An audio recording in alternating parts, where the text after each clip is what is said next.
As a professional triathlete, nutrition is just as important as any of the disciplines you're training in.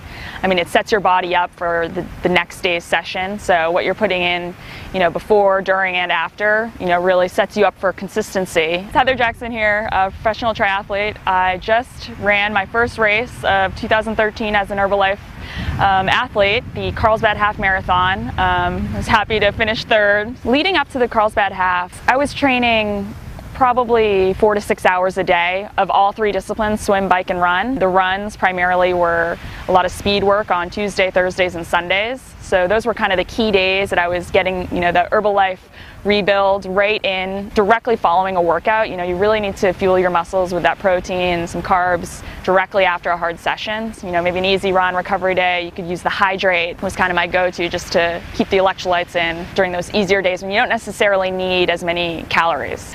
So leading up to the half marathon, my long run was typically on Sundays, consisted of a 25 to 30 minute warm-up, so 3 to 4 miles, and then 2 by 25-minute builds, so building from half marathon to 10K, building that effort, maybe 5 minutes easy in between, and then do it again. I had an idea of where my fitness was at just off of some of the training I've been doing. I obviously went there wanting to win it. I thought I would attempt to go out with those lead front runners, which I was able to for the first few miles, and figured out I should back it off maybe a bit for the middle section, and then I found myself in third at the turnaround. Immediately following the finish at the Carlsbad Half, well, first I went straight to the toilet, but then I went to the car where I actually had a Herbalife24 chocolate rebuild shake, which is my go-to after any hard session, especially after 13 miles at 5:40 pace. I'm about to start another three-week block, so these can be pretty intense. It's day in, day out.